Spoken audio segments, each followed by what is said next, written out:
할렐루야.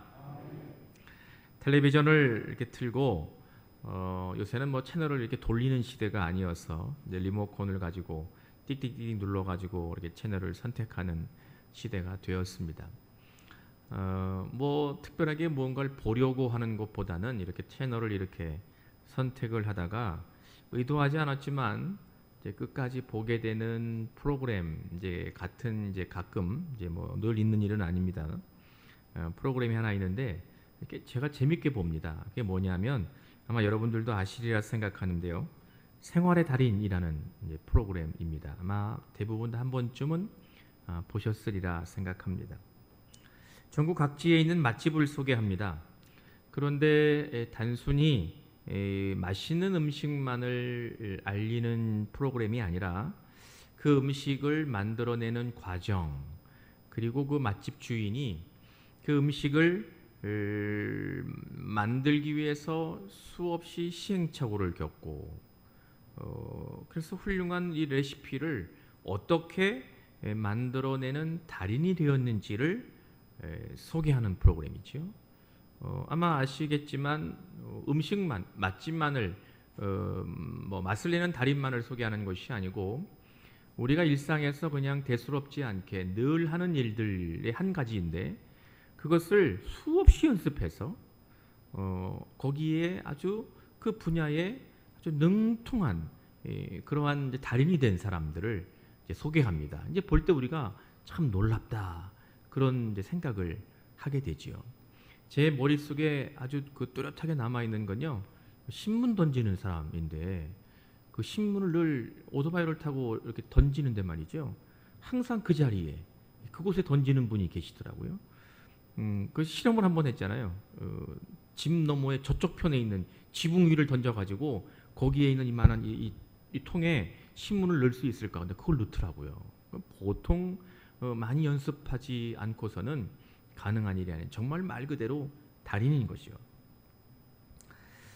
그 맛집이 소개될 때마다 저는 어떤 즐거운 상상을 하냐면 뭐 그 음식을 먹으려고 일부러 그 도시, 그 음식점에 가지는 않지만 언젠가 한번 그 도시나 그 음식점이 있는 곳에 갈 기회가 있다면 꼭 가서 한 번쯤 먹어봐야지. 이제 그런 즐거운 상상을 하면서 끝까지 보게 되는 이제 프로그램이 이제 생활의 달인이라는 이제 그 프로그램입니다.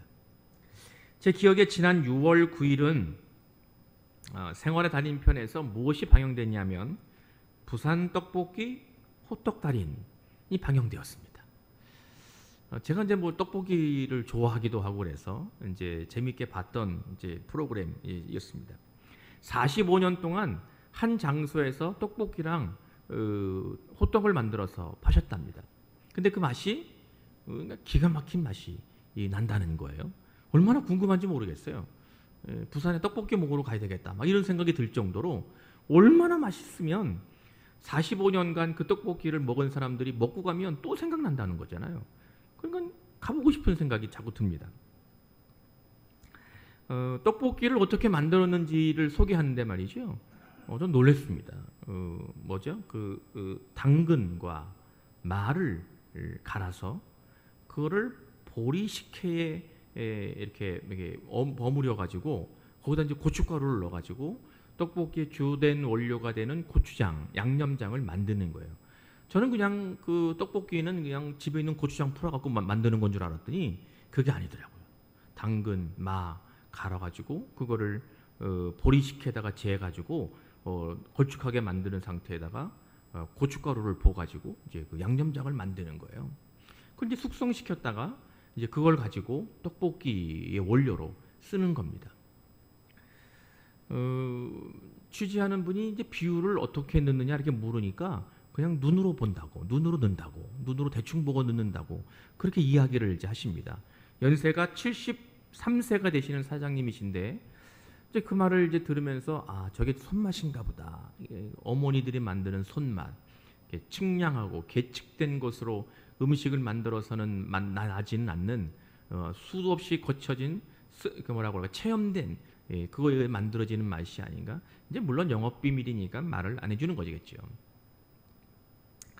어쨌든 그렇게 만들어낸 떡볶이가 먹는 사람들로 하여금 감탄을 자아나게 하는 그러한 이제 달인, 떡볶이의 달인이 되신 겁니다.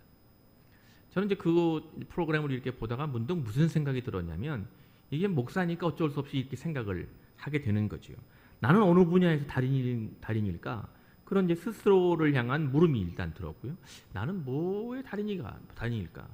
내가 생활의 달인이 나간다면 방영되는 생활의 달인편에 내가 등장을 한다면 무엇으로 내가 달인이 될 수 있을까? 그런 생각을 한번 해보았고요. 우리 성도님들은 무엇의 달인이신가요? 우리 성도님들은 우리 뭐 장로님들, 권사님들, 우리 집사님들, 우리 성도님들은 어떤 분야에서 내가 달인이다 이렇게 이야기할 수 있으신가요? 그렇게 생각을 하다 보니까 어디에까지 생각이 미쳤냐면 목사로 살고 있는 저와 성도로 살아가고 계시는 우리 그리스도인 된 우리 성도님들이 공통적으로 달인이어야 되는 거. 아니 정확하게 말하면 이미 우리들은 달인일 수밖에 없는 분야가 있습니다. 그 분야가 어딜까요? 예배입니다. 예배. 제가 왜 이런 생각을 하게 됐냐면요.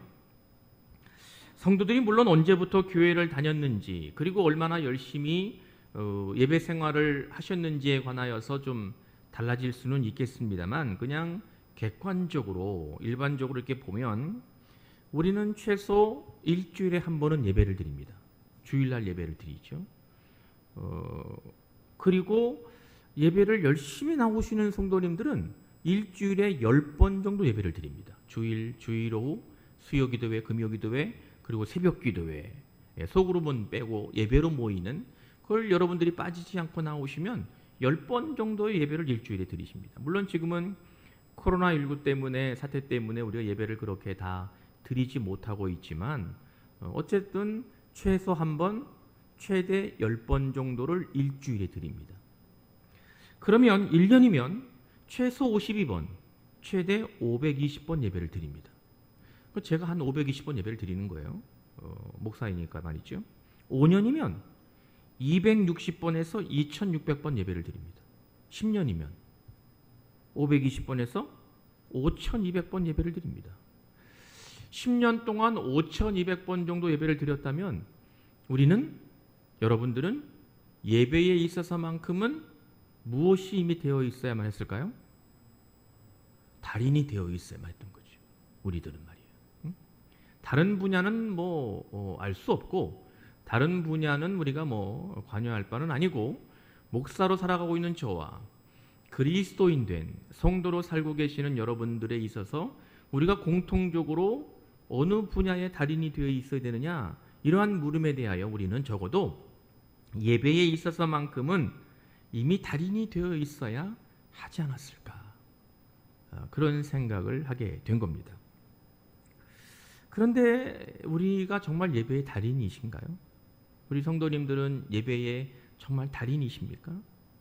이렇게 물으면 좀 가슴이 좀 답답하고 그리고 하나님 앞에 참 죄스럽기 그지없다 고개가 수그려집니다. 저도 물론 그렇습니다. 왜 우리가 이 지경에 이르렀을까요? 이러한 물음에 우리가 왜 자신 있게 나는 예배에 있어서 달인입니다 이렇게 이야기하지 못하는 걸까요? 우리의 잘못은 어디에서부터 비롯된 것일까요? 오늘 주께서 우리에게 들려주시는 말씀에 저와 여러분들이 함께 집중하면서 하나님이 깨닫게 하시고 또 결단하게 하시고 우리의 삶에 그 말씀을 적용해서 하나님이 기뻐하시는 그래서 성령의 순종하시는 은혜가 우리 모두에게 있기를 주님의 이름으로 기원합니다.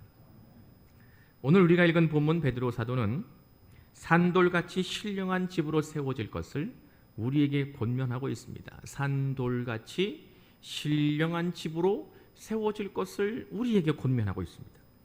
오늘 설교의 제목으로 제가 사용한 어구입니다. 산돌이 무엇을 말하는 것인지 신령한 집은 또한 무엇인지 좀 궁금합니다. 신학교에서 신약을 가르치고 계시는 뭐 교수님들만큼이야 제가 신약 성경 언어에 대해서 능통하지는 못하지만 그래도 제가 신약 성경 언어를 열심히 공부한 목사의 한 사람으로 제가 느끼는 건 신약 성경 언어를 읽을 때, 원문을 읽을 때 가장 어려운 책을 한 권 골라라 이러면 주저없이 베드로서입니다.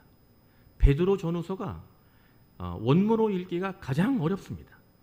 단어가 어렵기도 하고 제가 예전에 말씀을 드렸는지 모르지만 옛날 언어들은 뜻을 풍부하게 가지고 있습니다. 사회가 분화되기 지금만큼 분화되지 않았기 때문에 한 언어가 여러 가지 의미를 가지고 중의적인 의미를 가지고 있죠. 상황에 따라 문맥에 따라 해석을 해야 되는 것들이 굉장히 어려운 일이기도 하고요. 그리고 독특한 문장 구조를 가지고 있어서 읽어내기가 참 어려운 책이 베드로전서, 베드로후서입니다. 어쨌든 하나님은 베드로를 통하여 하나님의 뜻이 그 땅에 증거되도록 또한 하나님의 말씀이 선포되도록 베드로를 사용하셨는데 영감을 받은 베드로가 그거를 인간의 그린 옛날 말, 이제 그리스 말, 히라보로 표현하는 과정에 있어서 그것이 우리가 알아듣기가 참 어려운 글로 표현했다는 것만큼은 우리 신약을 공부한 학생들이나 선생님들이 공통적으로 인정하는 바입니다. 어쨌든지 간에 오늘 우리에게 말씀하고 있는 산돌 같은 신령한 집, 이것이 무엇인지 오늘의 말씀을 이해하는 아주 가장 중요한 말이 되는 겁니다. 산돌은 예수께서 십자가에 달려 죽으신 뒤 예수님의 시신이 어디에 안치됐냐면 아리마대 요셉이 한 번도 사용하지 않았던 무덤에 안치시켰다, 이렇게 우리는 알고 있습니다. 물론 베드로서에 등장하는 것이 아니고 다른 성경을 통하여 우리에게 알려진 말씀입니다. 뭐 아시는 성도님들도 계시겠지만 이게 무슨 말인지 모르실 성도님들이 계셔서 이스라엘 사람들은 사람이 죽으면 시신을 우리나라처럼 땅을 파서 묻는, 지금은 뭐 많이 장례 문화가 달라지긴 했습니다만 예전에는 대부분 다 그냥 땅을 파서 시신을 묻었지요. 그렇게 장사를 지내는 것이 아니고 이스라엘 사람들은 굴을 파가지고 시신을 거기다가 넣습니다. 가족으로 대대로 이제 할아버지가 돌아가시고 아버지가 돌아가시고 또 그 후대가 돌아가면 그 무덤을 가족묘에 계속 이렇게 사용하는 겁니다. 그런 형태로의 무덤을 가지고 있습니다. 우리랑은 완전히 다르죠, 장례 문화가.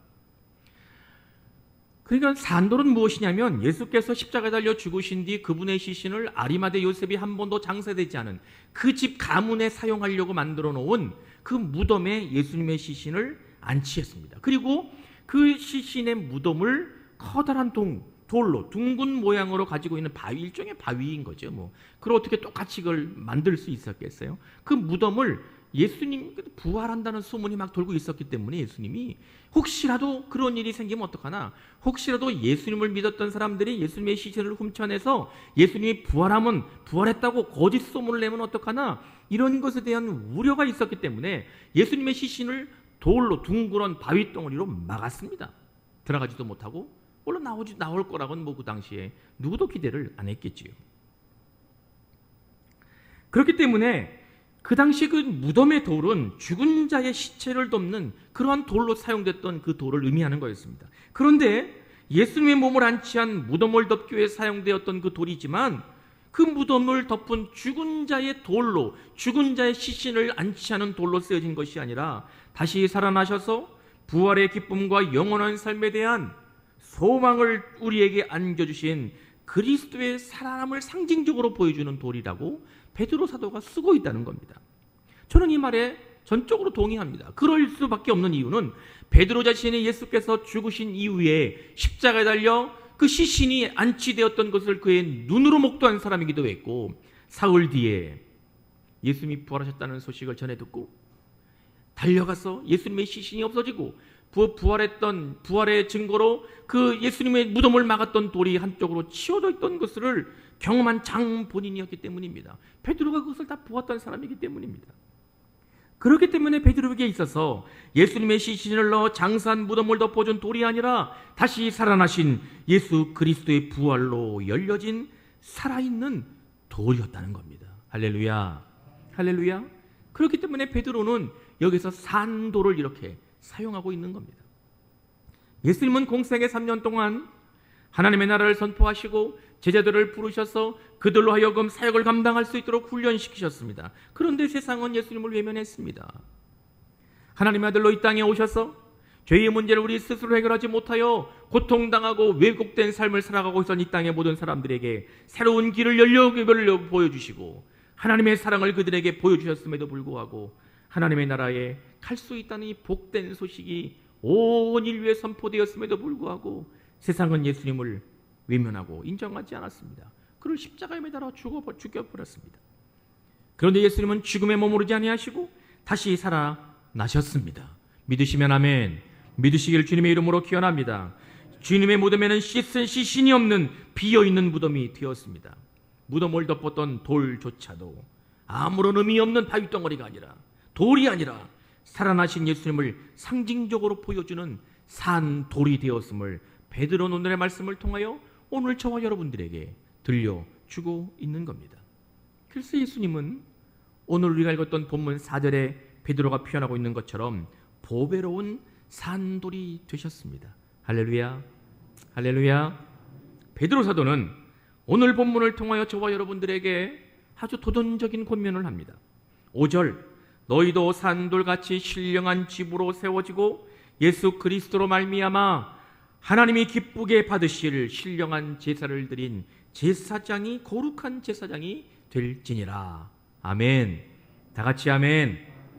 놀라운 것은 우리도 예수님처럼 산돌이 되어야 된다는 겁니다. 저와 여러분들도 예수님처럼 살아있는 돌이 되어야 된다는 것입니다. 죽은 돌이 아니라 살아있는 돌이 되어서 신령한 집으로 세워져야 한다는 것입니다. 베드로 사도의 이 도전이 우리에게 중요하게 받아들여야 되는 것은 우리의 정체성을 분명하게 보여주고자 하는 것이기 때문입니다. 산돌이신 예수님, 그런데 우리도 살아있는 돌이 되어서, 다시 말하면, 다르게 표현하면 예수님만 산돌이 되는 것이 아니고 저와 여러분들도 산돌이 되어야 된다는 것은 우리가 예수님과 연합한 공동체, 연합한 주님의 백성임을 베드로 사도는 우리에게 알려주고 있습니다. 저와 여러분들이 누구입니까? 예수님의 사람들입니다. 저와 여러분들이 누구입니까? 그리스도인들입니다. 주님을 따라가는 사람들입니다. 그렇기 때문에 여러분들 한 분 한 분은 이 땅에 나 혼자 존재하는 것이 아니라 예수님으로 인하여 하나님의 자녀가 되어 이 세상에서 거룩하게 가치 있는 삶을 살고 있는 주의 백성이라는 것을 믿으시기를 간절히 기원합니다. 그렇기 때문에 우리들은 죽어있는 자들이 아니라, 죽은 돌들이 아니라 살아있는 하나님 나라의 백성들입니다. 우리의 영혼 죽을 수 없이 살아있어서 죽어서는 안 되는, 반드시 살아서 하나님께서 저와 여러분들에게 맡기신 사명을 감당하는 산 영혼이 되어야 됨을 믿으시기를 기원합니다. 죄로 인하여 죽어있는 지금의 세상에서 살아있는 영혼을 소유한 그리스도인으로서 우리가 마땅히 우리가 짊어지고 가야 될 사명은 바로 신령한 집으로 세워지는 겁니다. 그것이 우리에게 맡기신 하나님의 사명입니다. 거룩한 교회 공동체로 살아가는 것입니다. 베드로 사도는 그 당시 그리스도인이 거룩한 교회 공동체로 세워지는 것이 얼마나 중요한지를 그는 잘 알고 있었습니다. 그 이유가 바로 극심한 교회의 박해가 일어났던 시기였기 때문입니다. 예수를 그리스도라고, 메시아라고, 구원자라고 고백하는 이유 때문에 하나님의 나라를 소망하고 산다는 이유로 말미암아 죽을 수밖에 없는, 고통당해야 되는, 환난을 겪을 수밖에 없는 그 당시의 사람들에게 마치 우리가 교회라는 걸 잊어버리게 되면 그리스도인들로 하여금 내가 누구인지를 잊어버리게 만드는 세상의 악한 영의 흐름들이 그 시대를 지배하고 있었기 때문이었습니다. 그렇기 때문에 베드로 사도는 그리스도인들을 향하여 여러분들은 죽은 자들이 아니라 살아있는 그리스도인들입니다. 그것을 어두운 이 세상에서 교회 공동체를 살아가는 것을 통하여 여러분들이 살아있는 그리스도인이라는 것을, 승리를 선포하며 저 세상을 향하여 당당하게 나아가야 됩니다. 그렇게 권면했던 겁니다. 오늘을 그리스도인으로 살고 있는 저와 여러분들에게도 통일하게 들려줘야 되는 주님의 음성이 아닐 수 없습니다. 우리가 처해 있는 지금의 상황도 베드로 사도가 살았던 때와 그렇게 다르지 않기 때문입니다. 세상은 마치 우리들로 하여금 죽은 돌들처럼 그냥 가만히 있으라고, 잔말 말고 있으라고 그렇게 우리를 그렇게 요구합니다. 우리에게. 그렇지 않으면 우리들은 세상의 비난거리가 되고 어려움에 처하게 된다는 것을 우리가 잘 알고 있습니다. 그렇게 해서 우리는 그러한 시대를 겪을 때마다 내가 그리스도인으로 살아간다는 것이 예수님의 사람으로 산다는 것이 회의감마저 들게 만들어버리는 것이 지금의 세상입니다. 이것은 사탄이 우리를 넘어뜨리려고 하는 교묘한 짓거리라는 것을 우리가 알아놔야 됩니다. 그렇기 때문에 우리 또한 예수님처럼 산돌이 되어 그리스도와 연합한 공동체로 이 세상에서 우리의 본연의 모습을 당당하게 보여줘야 된다는 것을 믿으시기를 바랍니다. 어떻게 우리는 지금의 이 시대에도 흔들림 없이 거룩한 교회 공동체로 살아갈 수 있겠습니까? 말씀을 시작하면서 제가 언급했던 것처럼 생활의 달인이라는 프로그램을 보면 그들이 어떻게 그 힘든 시간을 견뎌내서 달인이 되어 수 있었는지에 관하여 이야기하는 것이 이렇게 나옵니다. 그런데 뭐 표현은 좀 다를 수 있지만 그들이 이야기하는 이 공통 분모가 있습니다. 대부분 어떤 말씀들을 하시냐면 내 가족, 내 사랑하는 가족이 맛있게 먹을 수 있는 음식을 만들고 싶었습니다. 보통 이런 말씀들을 대부분 다 하세요. 그리고 고객에게 좀 더 만족감을 줄 수 있도록 하고 싶었습니다. 이런 이야기를 공통적으로 다 하십니다. 달인들은 나보다 내가 고통당하고 내가 어려움을 겪고 내가 힘들게 그 어려운 시간을 참고 인내하는 것보다 내 가족과 고객과 다른 사람들을 위해서 기꺼이 내 수고를 마다하지 않았다. 그렇게 그들은 이야기합니다. 그러다 보니까 돈도 많이 벌게 됐고 유명한 집이 되기도 했고 텔레비전 프로그램에 나오게 되었다는 겁니다. 그러니까 그들이 가지고 있었던 무언가 열망이 있었다는 겁니다. 내 가족에게 좀 더 맛있는 음식을 먹여야지. 내 음식점을, 내 가게를 찾아오는 고객들을 좀 더 만족감을 주어야지. 이러한 열망이 그들에게 다 있었다는 겁니다. 우리가 이 시대의 거룩한 교회 공동체로서 세워지기 위해서 저와 여러분들이 가져야 되는 열망이 무엇이어야 됩니까? 그것이 바로 예배여야 됩니다. 예배여야 됩니다. 할렐루야. 우리는 예배에 대한 사모함이 그 어떤 때보다 더 간절해야 됩니다. 참된 예배자로 거룩한 교회 공동체가 든든하게 세워질 수 있기 때문입니다. 예배를 간절히 사모하면 사모할수록 우리는 더욱더 하나님이 기뻐하시는 거룩한 교회 공동체로 세워질 수 있다는 것을 믿으시기를 간절히 기원합니다. 베드로 사도는 오늘 본문 2절에서 갓난아기들 같이 순전하고 신령한 젖을 사모하라고 말씀합니다.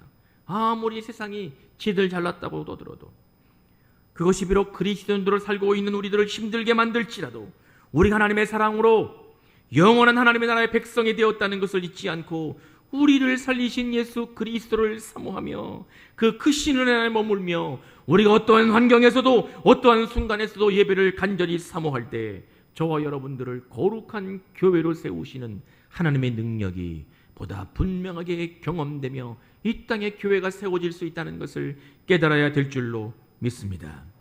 죽은 자같이 세상 속에서 표류하는 인생이 아니라 마치 죽은 돌과 같아서 아무런 의미 없는 그러한 인생으로 우리가 인생을 살아가는 것이 아니라 해같이 빛나는 산돌과 같아서 예수님의 사람으로 어두운 세상에서 거룩한 교회 공동체로 우리가 세워져 우리에게 맡기신 사명을 다하며 하나님의 영광을 드러내는 우리 모든 성광의 성도들로 오늘도 내일도 그렇게 주님 오시는 그날까지 살아가는 저와 여러분들 되실 수 있기를 주님의 이름으로 축원합니다.